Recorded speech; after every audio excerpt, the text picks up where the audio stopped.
نحمده ونصلي على رسوله الكريم أما بعد فأعوذ بالله من الشيطان الرجيم بسم الله الرحمن الرحيم ويقطعون ما أمر الله به أن يوصل ويفسدون في الأرض أولئك هم الخاسرون صدق الله العظيم وبلغنا رسوله النبي الكريم ونحن على ذلك لمن الشاهدين والشاكرين والحمد لله رب العالمين اللهم صل على سيدنا محمد وعلى آل سيدنا محمد وبارك وسلم۔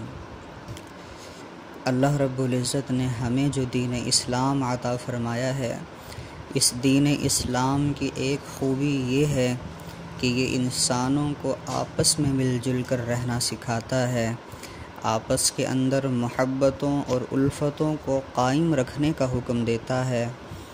اللہ رب العزت نے دنیا کے اندر رشتے ناتوں کو بنایا ہے، ان رشتے ناتوں کو بنا کر اللہ رب العزت نے انسانوں کو ان کے قائم رکھنے کا حکم دیا ہے۔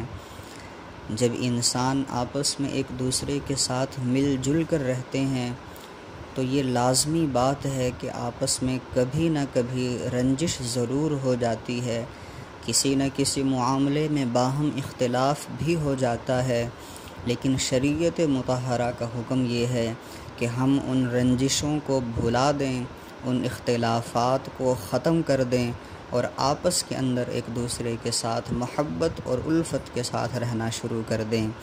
حدیث مبارکہ کے اندر آتا ہے، حضور صلی اللہ علیہ وسلم نے ارشاد فرمایا، یا ایھا الناس افشوا السلام، اے لوگو تم سلام کو پھیلاؤ، واطعموا الطعام، اور لوگوں کو کھانا کھلاؤ، وصلوا الارحام، اور تم صلہ رحمی کیا کرو۔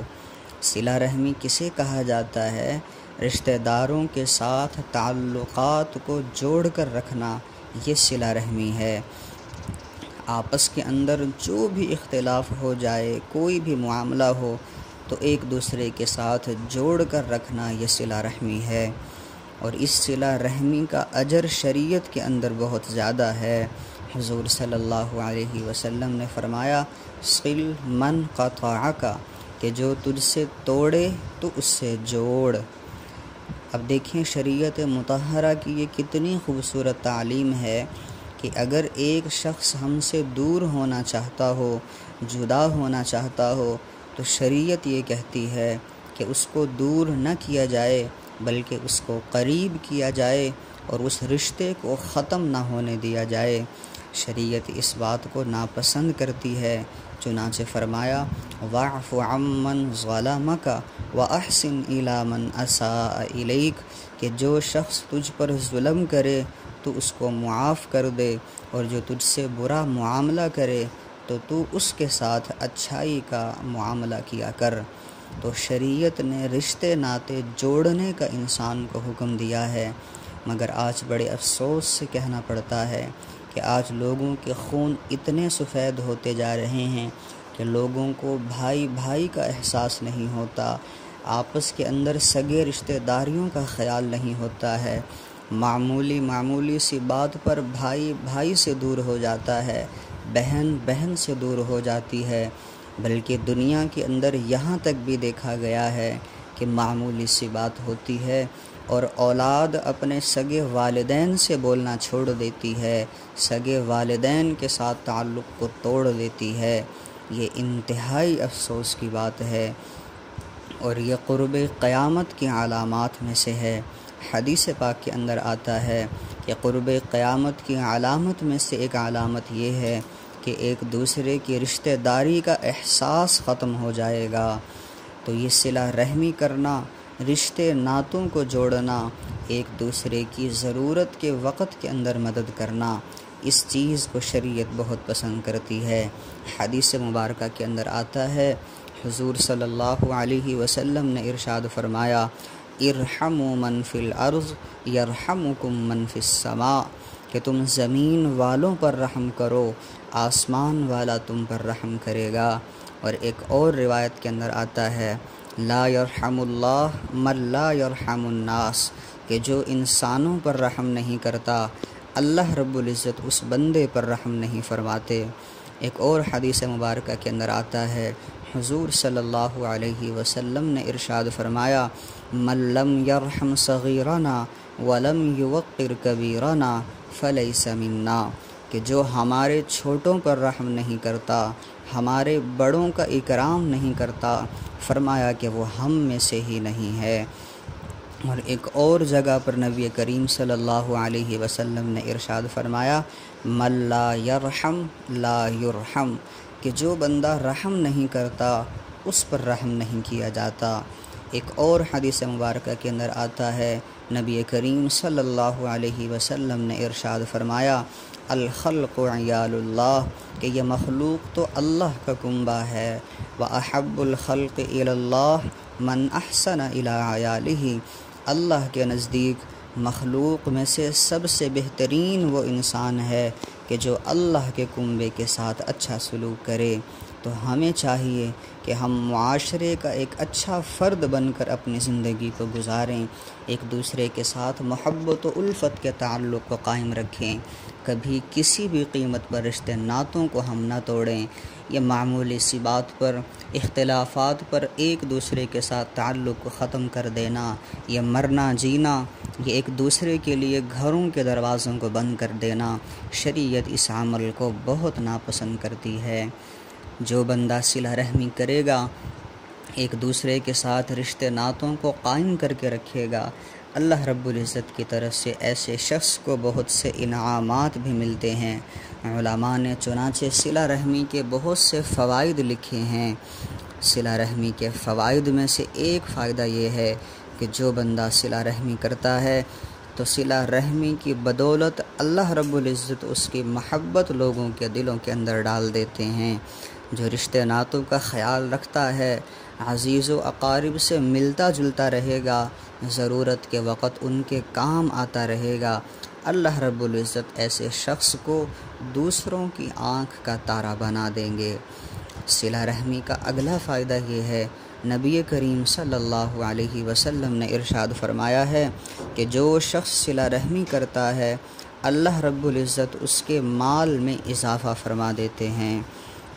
آج دیکھیں بہت سے لوگ مال کی کمی کا شکوہ کرتے ہیں، لیکن کبھی اپنے اعمال پر غور نہیں کرتے ہیں۔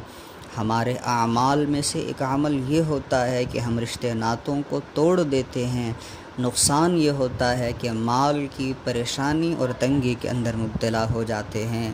تو جو شخص یہ چاہے کہ اللہ میرے مال کے اندر اضافہ فرما دے، مجھے اس کی تنگی کی پریشانی سے اللہ دور فرما دے، اس کو چاہیے کہ وہ صلہ رحمی کیا کرے۔ صلہ رحمی کا ایک اور فائدہ یہ ہے کہ صلہ رحمی کرنے والے کی عمر کو بڑھا دیا جاتا ہے۔ ترمذی شریف کی روایت کے اندر آتا ہے کہ اللہ رب العزت اس بندے کی موت کو مؤخر فرما دیتے ہیں، پیچھے کر دیتے ہیں، یعنی اس بندے کی عمر بڑھ جاتی ہے۔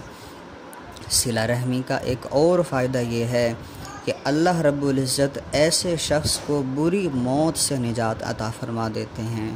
سبحان اللہ، یہ کتنا بڑا فائدہ ہے کہ جو بندہ رشتے ناتوں کو قائم رکھے گا، اللہ رب العزت اس کو بری موت نہیں دیں گے، یعنی اچھی موت اس بندے کو آئے گی۔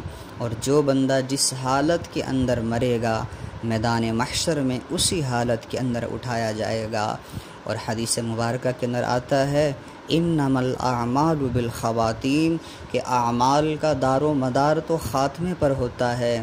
اگر بندے کا اختتام اچھا ہو جائے، سبحان اللہ، اس سے بڑی بات اور کیا ہو سکتی ہے۔ اس لیے صلہ رحمی کو ہم اپنا وطیرہ بنا لیں، صلہ رحمی کیا کریں، تاکہ اللہ رب العزت ہمیں بری موت سے نجات عطا فرما دیں۔ اور اسی حدیث مبارکہ میں آگے اس بات کا اور تذکرہ ہے کہ صلہ رحمی کرنے والے پر سے اللہ رب العزت مصیبتوں اور آفتوں کو دور کر دیتا ہے۔ کتنی مرتبہ ہمیں اپنی زندگی کے اندر اس بات کا تجربہ ہوتا ہے کہ ہمارا نقصان ہوتے ہوتے بچ جاتا ہے۔ کئی مرتبہ انسان کے ساتھ ایسا ہوتا ہے کہ انسان کا ایکسیڈنٹ ہوتے ہوتے بچ جاتا ہے، خود لوگ زبان سے کہتے ہیں جی میرا ایکسیڈنٹ ہوتے ہوتے بچ گیا، میں گرتے گرتے بچ گیا، میں مرتے مرتے بچ گیا۔ تو یہ جو اس طرح کے الفاظ ہوتے ہیں اور اس طرح کے معاملات بندے کے ساتھ پیش آ جاتے ہیں، یہ صلہ رحمی کا فائدہ ہوتا ہے۔ اللہ رب العزت مصیبتوں اور آفتوں کو دور فرما دیتے ہیں۔ صلہ رحمی کا ایک اور فائدہ یہ ہے کہ اللہ رب العزت اس کے نیک عمل کی برکت سے اس کے کیے ہوئے گناہوں کو معاف فرما دیتے ہیں۔ صلہ رحمی کا ایک اور فائدہ یہ ہے کہ اللہ رب العزت ایسے بندے کے اعمال کو قبول کر لیتا ہے۔ نیکیوں میں اصل چیز قبولیت ہوتی ہے۔ بندہ اعمال کر بھی لے، اگر اللہ رب العزت اس کو قبول نہ کریں تو پھر تو نقصان والی بات ہے۔ لیکن جو بندہ صلہ رحمی کرتا رہے گا، اللہ رب العزت اس کے اعمال کو قبول کرتے رہیں گے۔ تو صلہ رحمی یہ انسان کے لیے بہت ہی فائدہ مند ہے، اور حضور صلی اللہ علیہ وسلم نے فرمایا ہے کہ جو انسان صلہ رحمی کرنے والا ہوگا، اللہ رب العزت اس کو جنت میں داخل فرما دیں گے۔ جنت میں داخل ہونے کا حق اللہ رب العزت اس بندے کو دے دیں گے۔ تو ہمیں چاہیے ہم صلہ رحمی کے ان فوائد کو جانتے ہوئے، سمجھتے ہوئے ہم صلہ رحمی پر عمل کرنے والے بن جائیں، تاکہ اللہ رب العزت کی نظر میں ہمارا مقام اور مرتبہ بن جائے، اور جو صلہ رحمی کے فوائد حضور صلی اللہ علیہ وسلم نے بیان فرمائے ہیں، ہمیں وہ سارے کے سارے فوائد حاصل ہو جائیں۔ اللہ رب العزت ہم سب کو رشتے ناتوں کو قائم رکھنے کی، جوڑنے کی توفیق عطا فرمائے۔ وآخر دعوانا ان الحمد للہ رب العالمین۔